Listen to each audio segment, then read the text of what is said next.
So first, I would like to thank all of you for coming here. And I would like the panelists to go around and spend about a minute or so, kind of talk about a bit of yourself, your background, what kind of startups you've invested in. First, yeah, start with Mark.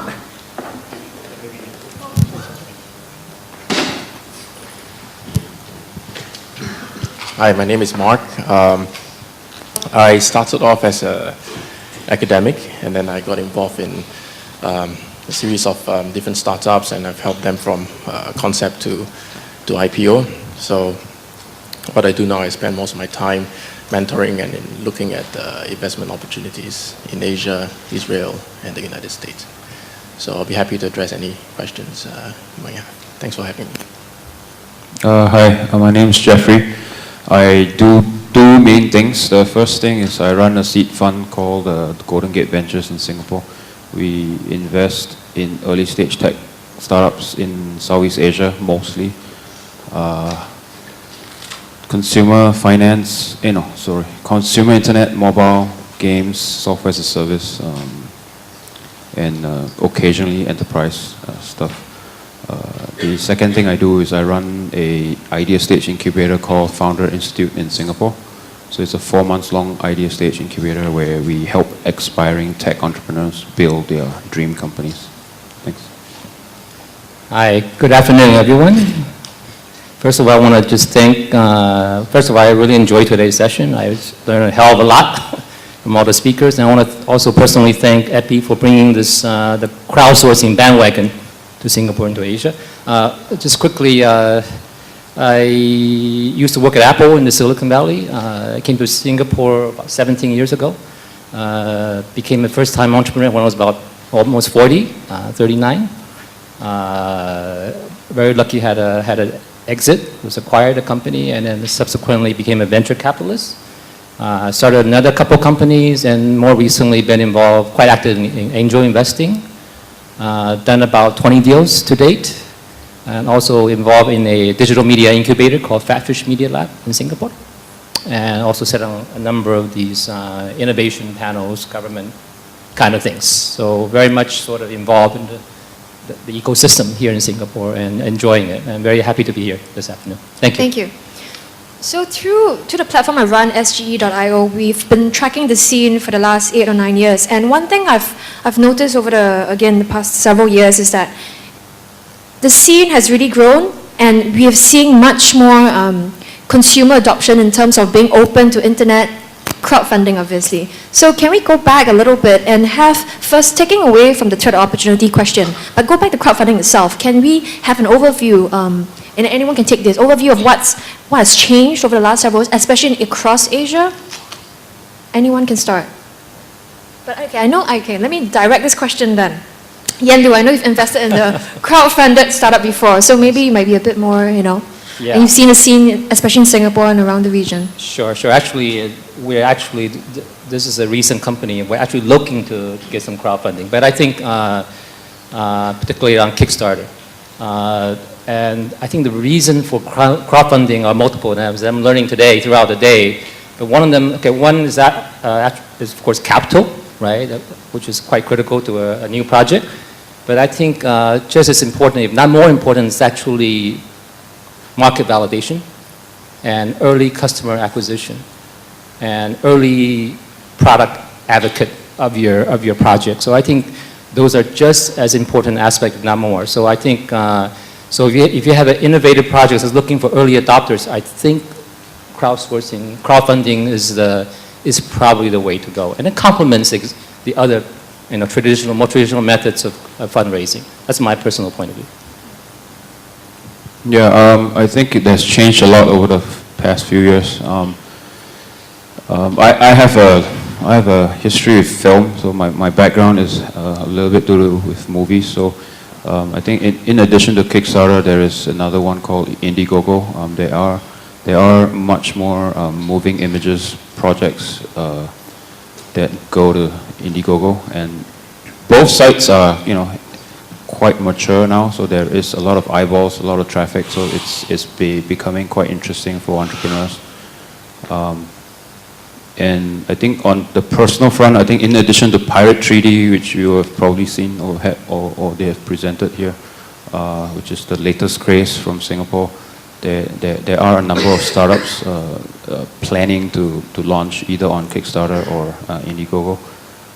Generally, most of them are going towards Kickstarter, but there is certain restrictions on you need to be a US registered company, etc. And there are, I think, businesses that are set up to help you get around that. So there's a lot of things moving ahead. And from the venture capital side, Angels List is another one where you can crowdfund a startup literally on the equity side for sophisticated investors. So that has also changed in the last 2 to 3 years. Okay, my experience is with a gaming startup that it builds the game structure is built around feedback from the users, and they also help develop the game. So that's my experience with crowdsourcing. They have a couple 100,000 players, and perhaps maybe later I can share some of the experiences with you. So it's interesting that, Jeff, I know your history of filmmaking and all, and a lot of the projects and platforms that we've seen around in Asia, a lot of the crowdfunding platforms started a lot with creative projects, right? So can we talk a little bit about kind of the projects that have been successful through crowdfunding, especially in Asia, and how have you seen that the types of projects change, especially when you mentioned Pirate 3D earlier, where in 10 minutes they raised 100 grand from new customers. So it's interesting how looking at how the types of projects have evolved a little bit. But maybe you can talk a little bit about that from film and how we may learn from that. Yeah, I think it's probably a nature of large numbers. So when a crowdfunding site has a lot of people, and those sites actually do curate the projects. They don't just accept anyone. So that's the first step for crowdfunding. There is some form of curation, including even Angels List. When startups are being featured, they have to be curated. I think a lot of earlier crowdfunding sites fail is because they don't QC those stuff that goes through. So when the quality control is bad, then people will leave. So if quality control is good, people will stay, and the more they stay, the community gets bigger. And when community gets bigger, there is a higher percentage of projects being funded, and also there's a higher number of projects coming on board, so it's a marketplace kind of dynamic. So, which means there will be more projects that you will find interesting to back. So it's just one of those network effects things. So I think Kickstarter probably took 6 years or so to get to where they are, or probably longer. So such game-changing stuff tends to take a while. So I think for Asia, Pirate 3D is a pretty interesting product. I think it's all about creativity. It doesn't matter where you're from. I think now it's kind of, the barriers are kind of broken. As long as your product is interesting, you do a very good campaign on the marketing and the videos, and your copywriting is good, you probably have some, have some interest. Yeah, maybe I just follow up on this, on the 3D printing. I think timing is very good for Pirate 3D, because I think 3D printing has kind of become, people are hearing a lot about 3D printing and out there in the popular consciousness, especially in the US. And 3D printing has been around for a while. I mean, I was involved in a 3D printing company a number of years ago. Early days, these machines used to cost, what, $100,000. And now they're trying to bring it down to where you can everyone can have one in the home. So I think so the timing is very good. They're getting a lot, they're getting sort of a lot of free promotion, if you will, because of, of the buzz that's been already created around 3D printing. And they're offering something that's compelling and very, very cost effective. So I think it's good for them. Kudos to them. Yeah. Pirate 3D, they're selling it sub US $400, $347. So it makes it very, very accessible to people. But so one thing now, I mean, back to the question, to the topic of today, which is crowdfunding threat or opportunity. So what do you think? Overview, variables involved. Mark? Perhaps I can share some of my personal experience with crowdfunding. When crowdfunding first came onto the scene, as an angel investor, I've been doing this for full-time for about 6 years now. And I thought, oh, this is not good because the deals are going to slip by. The startups are going to be funded before I can get to them, if it's a good deal. But as the system evolved, I realized that crowdfunding actually saves money for me. Why? Because not all of the startups that I've invested in succeeded. Right? Some fail, and when they fail, you lose everything. I personally invest between 10,000 to 250,000 per startup. And with the kind of crowdfunding scene up, I would like to look at them as a pre-seed stage for the startups. So if they get validated, they come to us as angel investors. We say, look, there's a little bit of traction. Here's some seed money. So instead of losing money all over the place, maybe you come in with a higher amount of money, but the success rate is higher in the medium term.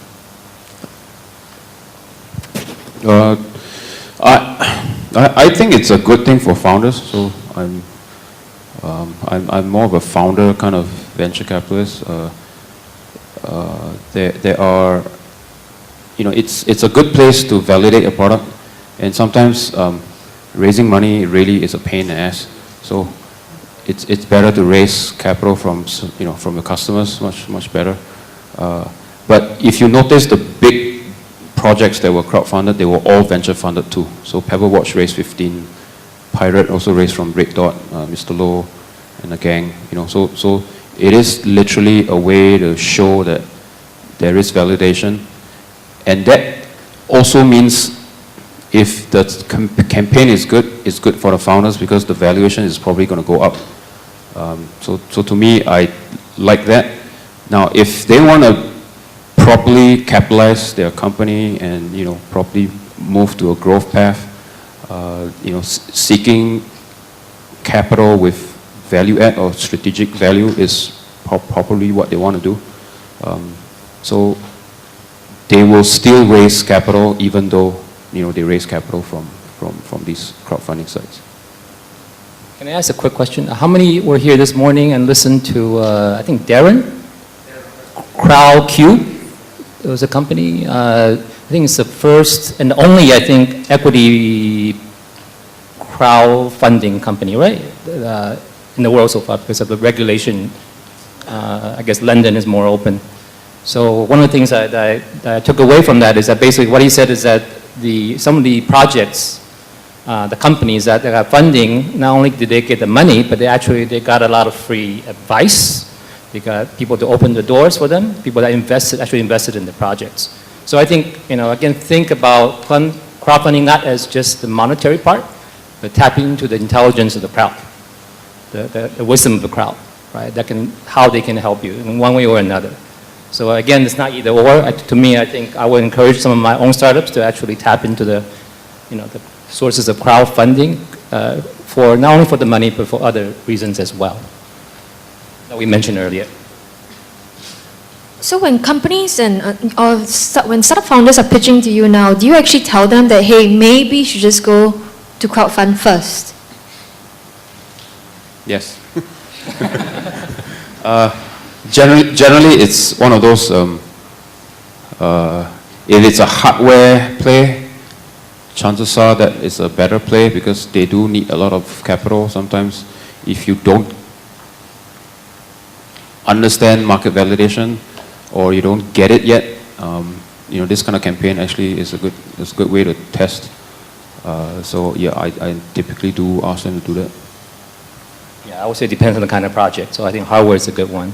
In fact, this portfolio company that I just mentioned we're looking to that because they have the software and hardware.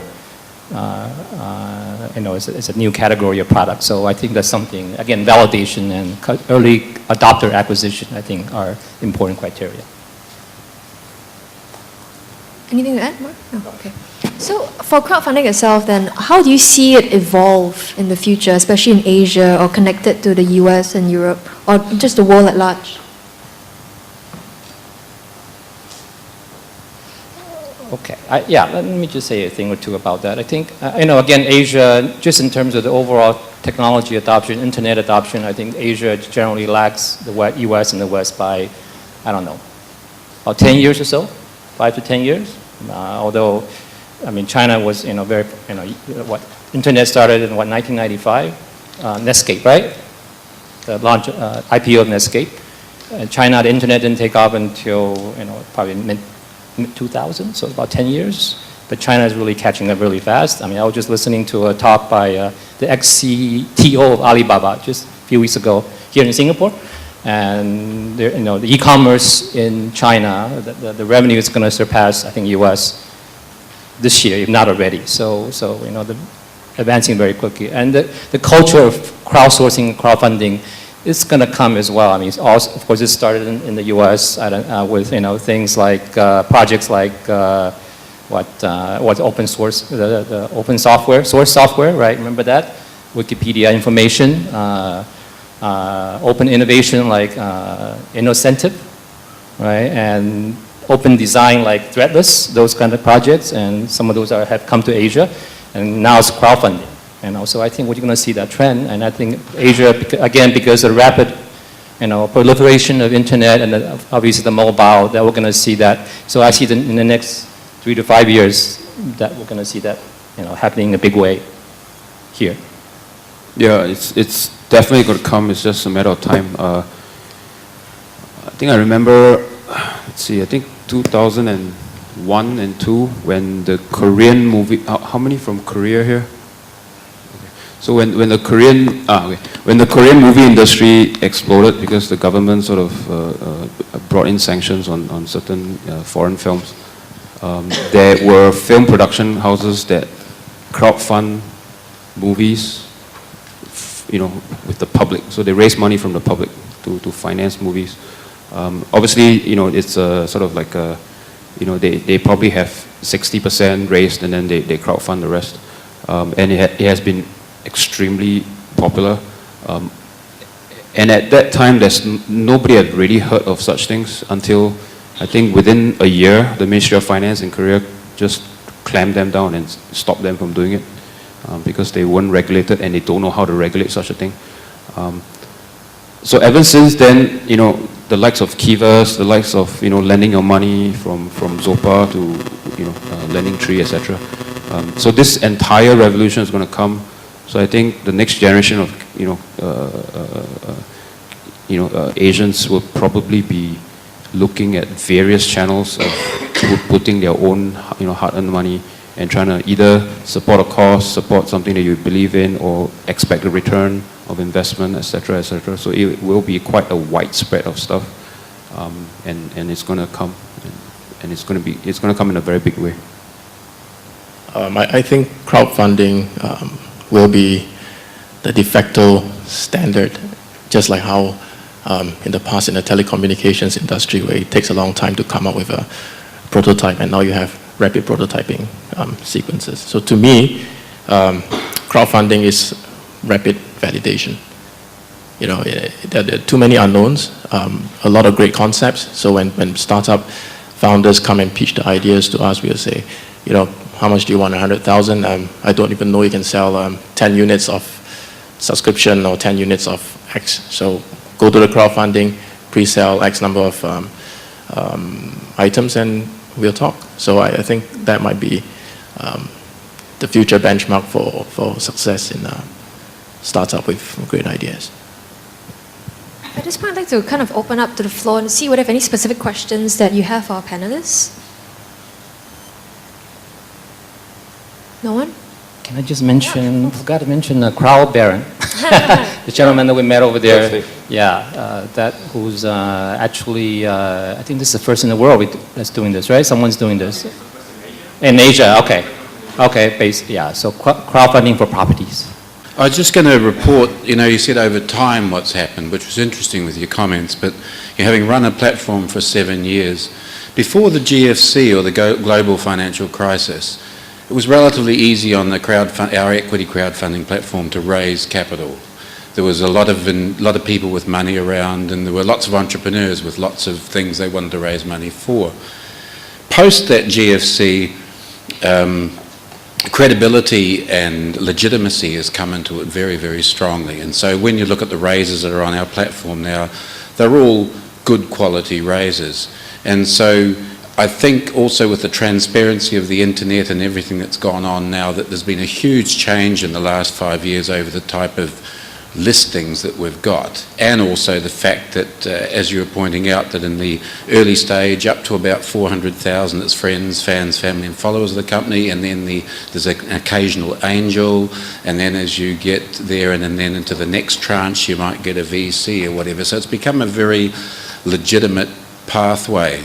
But, you know, I think what's holding it back in terms of becoming more mainstream at the moment is actually just that sense of confidence that's not around in, like, for the tech sector maybe, for aspects of the tech sector and things. But, you know, when we raise money for wine barrels and spray-on skin and all sorts of things like that, you're looking for all sorts of, you're looking for investors that believe that, like, with its instant gratification on Kickstarter and that, you know you're going to get a watch in a few weeks. But with equity, you really don't know. It's going to be 2 or 3 years. You're living on hope. You hope you give somebody $5,000 that they're going to give you something back. So you're really going on the market, the thing that's going forward, how good these people are. And so it's what's changed really. I think there's a far higher discernment as to whether or not these people are credible and legitimate. And I don't think that'll go away now. And I think that's a good change.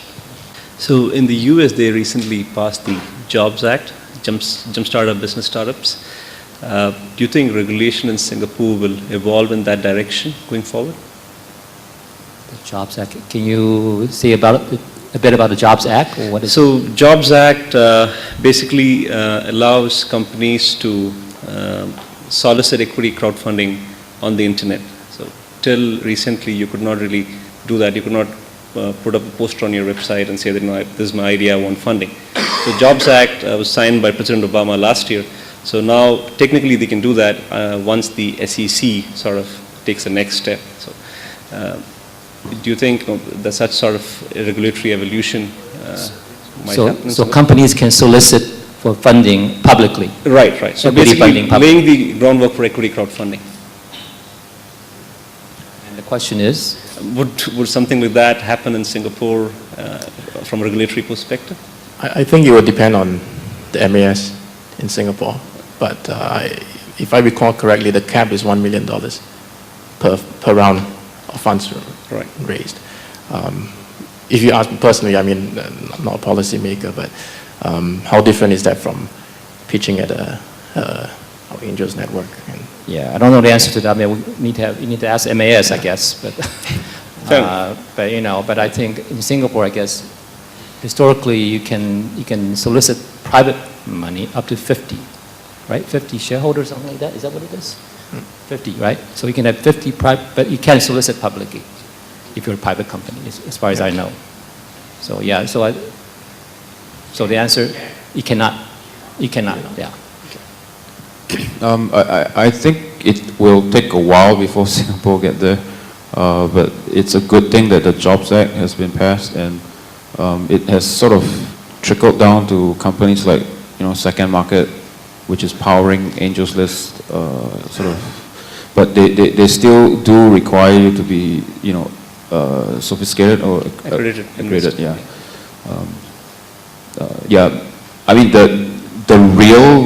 the real game changer is for anyone to invest. That would be cool, but that will take some time because there's always two sides to the story, right?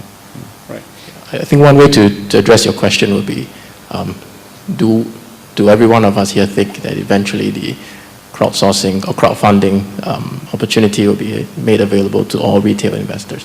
Because currently we're doing on Gust for Angels Network. You post your deal, accredited investors get online, and we make a decision. So it's the same. And regulators, they say, if you're institutional, you know what you're doing, you lose your money, that's your problem. Right. But if you try to, maybe with previous gentlemen, your comment on, you know, but if the group of founders are dodgy or if the deal is not credible, then how do you protect the innocent from putting money on a deal that may be bogus or fraudulent? A question about the early validation that was being mentioned about using crowdfunding as a way of getting early validation before VC round. or seed round and so on. I think that's a great idea. However, my question is, how can you apply this kind of idea if the business is not like product business from B2C market? What if it's like services business, or what if it is B2B, which is like completely separate beast? So how to tackle and get early validation with or without crowdfunding, and what's the right way to get pre-seed that would gain your approval? Yeah, I think for film and games where it's hits-wise, like it's a hits business, and you do have to survive a little bit on distribution and getting publishers, then it might work. But I do understand where you're coming from. If you're doing enterprise software, do you use Kickstarter? The chances are that's not going to work for you. So that's an idea. Why don't you have a Kickstarter for B2B? That's kind of cool. There you go. But it is true, because your target market is kind of different. So yeah. Can I? Oh, sorry. Yeah, sorry. Can I clarify what kind of services are you talking about? B2C or B2B? Yeah, so the services market is of course huge, and many services, like it's a bit hard to say whether like car sharing is a service or whether you are buying a certain type of product, but let's talk about that. So on the B2C market, that is clearly doable, and Uber or others have been able to gain early validation, maybe not through crowdfunding, but they could have done it through crowdfunding. However, when you start to talk other types of services, like outside the normal box, I feel that it's extremely hard to gain early validation through crowdfunding, which means when the people are knocking on your door, the easy answer, go and gain early traction by using crowdfunding, is probably not doable. So what should be then done? What is the right way to gain early validation when you can't do the easy thing? From the early stage, if you want a startup to validate, I think it has to be it can be a freemium model, it can be a free form of validation. So for example, you go to court and there's an intellectual property dispute. Some of the judges do accept qualified surveys. You go to the public and you ask 20 people, does this logo look like this? Will you mistake this for that? And that is considered a form of validation. So if enough people would say that they're willing to use it, if this was launched, whether they'll pay is another question. I think we've experienced that as well. Of course, you don't have to overdo it, because some of my startups have also, when they look at VC funding, one of the milestones requirement was you have to hit XYZ. But to the founders, is that if I hit XYZ, this is not my valuation anymore, because I've kind of moved way beyond Series A or Series B. So sorry, I don't have a clear answer for that, but I think there are many ways of validation. It doesn't have to be crowdfunding. People don't have to pay for it, but if you can get X number of people to sign up. This was also the previous models for startups, right? They get 20,000 people to sign up, register their names. It's considered a form of validation. I hope that helps. I used to work for MAS till about a few weeks ago, and let me tell you, they're not very happy about crowdfunding. There are a lot of problems with it, as Mark was saying. So my question is actually, for a startup, starting from the ideation stage, what is the best time to come to an angel investor? Starting from the ideation stage for a startup, what is the best time to go to an angel investor? Okay, so when should the angel investor come in? Yes. During the, when they should pitch to you. Yeah. Right? Basically that, yeah. Yeah. Okay. Okay, I have two answers to that. One is as early as possible, but doesn't mean they'll fund you right away. So yeah, so I would say early as possible, get engaged, the people that you want to engage with, but then, they may only come in, let's say, when you hit certain things, like when you have a first working prototype, or, when you identify the first customer, or whatever. So yeah, so that's my answer to that. So mine is quite, because I get that question a lot. First step, make sure you know who you are pitching to. So there's a slew of angel investors. Some they take more risks, some they don't. Some lead investments, some follow people. You do need to make sure that you have thought out your project a little bit more. Now, those guys who take risks, they will talk to you even if you have nothing built, and they just want to get to know you, and it's always about connecting the dots. So they just want to get to know you and track you and watch you update me, right, until you actually launch something, and then they say that, this guy can execute, this guy is cool, that kind of thing. And then some guys just say, make sure you make money before you come to me, make sure you form a team before you come to me, make sure you find a lead investor before you come to me, so you need to be very careful. Yeah. So which kind are you? Me personally, I'm like a napkin guy, so if you can sketch something that looks kind of cool, I will keep talking to you, and then if you sound a bit weird, then I will not talk to you. But just remember that getting angel money is like getting angel investments, like getting married, a little bit. So you guys start dating first, getting to know the other person. I totally agree. I think it would be good to get either very good advisors on board who are in your business. So if they're willing to sit on your board of advisors, then for investors, it's a form of validation because they should know that what the industry needs. Even better to get a well-known customer to say that, okay, we're testing out this product, or Microsoft or whatnot. Because if you don't have the courage to go and make the ask or do the ask, then how are you going to sell your product? Because these are your customers eventually. Right? You can offer something in return. That's my. Thank you. I have a follow-up question to that. So what if an entrepreneur goes to you, you hate the idea, you hate the market, you think it's too small. How do you encourage and talk to these entrepreneurs? Because I'm going to relate that to crowdfunding platforms. Because in the West, we've seen 1 or 2 platforms whereby instead of investing in products or services, you're investing in a person. So a person can put yourself up for crowdfunding, and an investor can have equity in a person. I can't remember the name. I don't know if you've seen that. Have you seen that? Yeah. So which means that I, as an entrepreneur, I can go in and say, you can invest 100,000 for 1% of my entire lifetime revenue, amount of income I get. So I'm interested in that model personally, basically investing in people, because ultimately when you talk about investment, it's about investing in people, right? So I'm wondering what you think about that. So the investors tattoo their name on the. I don't know if we can do that. You want?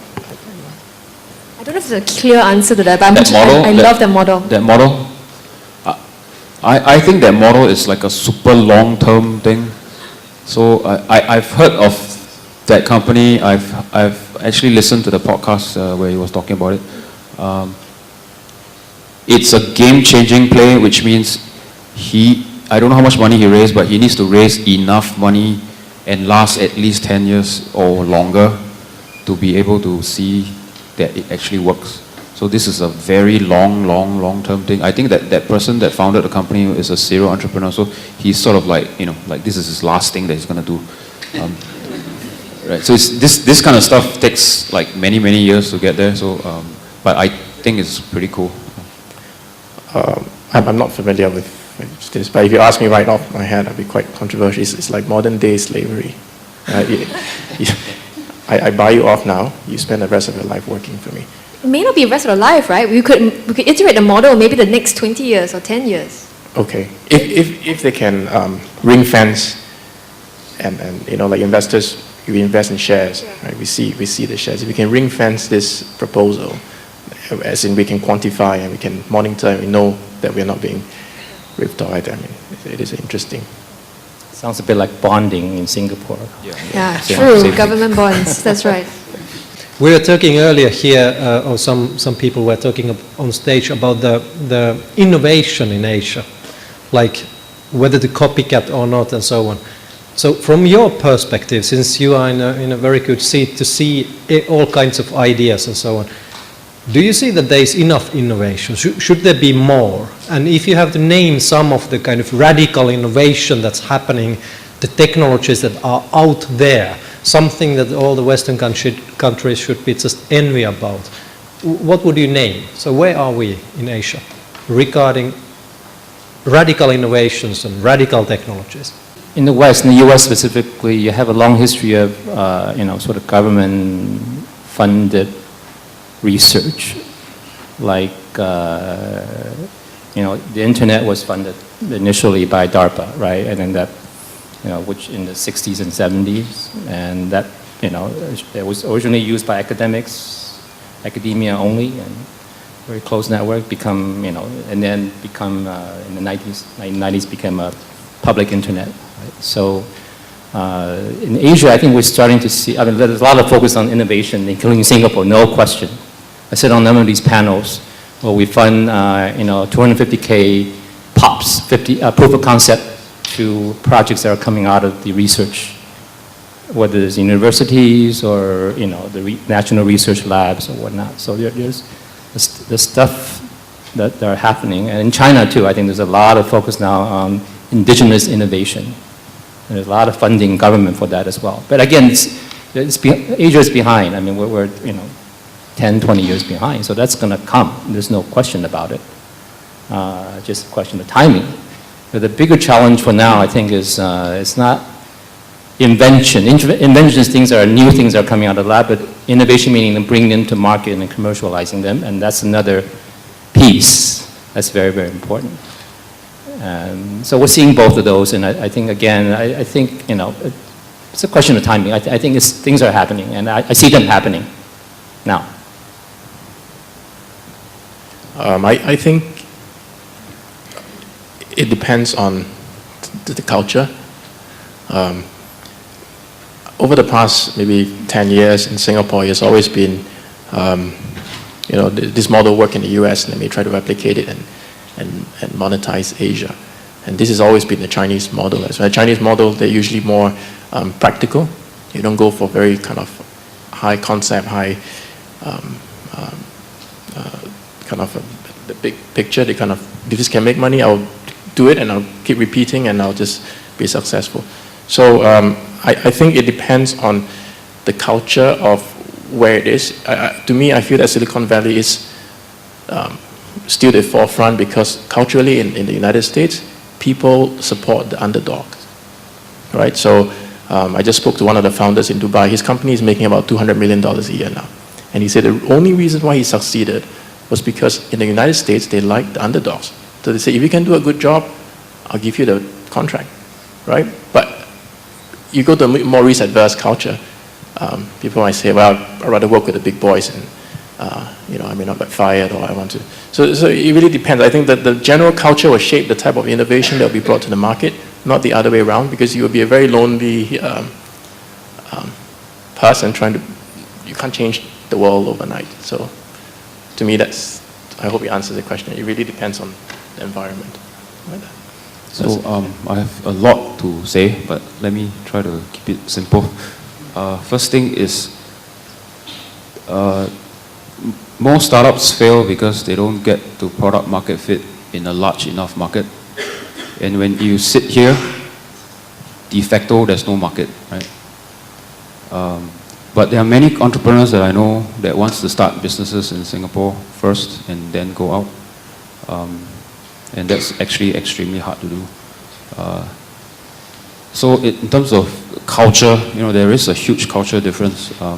If you go to Israel, in a very typical, tech startup event, you ask the room, how many here will build a business that is in the billions of dollars?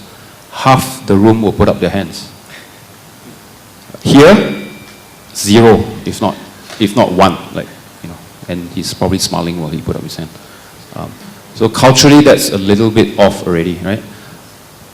And because you have to survive as a startup, then practicality becomes an issue. So you need to reduce your time to product market fit as fast as you can. The way to do that is you clone people, because they've made all the mistakes. They've burned all the money. They've raised around that last time 4 years. They made 2.5 years of mistakes. You saw it and then you just copied and you didn't wasted that 2.5 years of learning. So a lot of entrepreneurs started that way. Now there is good and bad, right? The Chinese do it because they want to survive and then innovate later. That's how they do it. But generally, if you copy wholesale, you're probably going to fail too.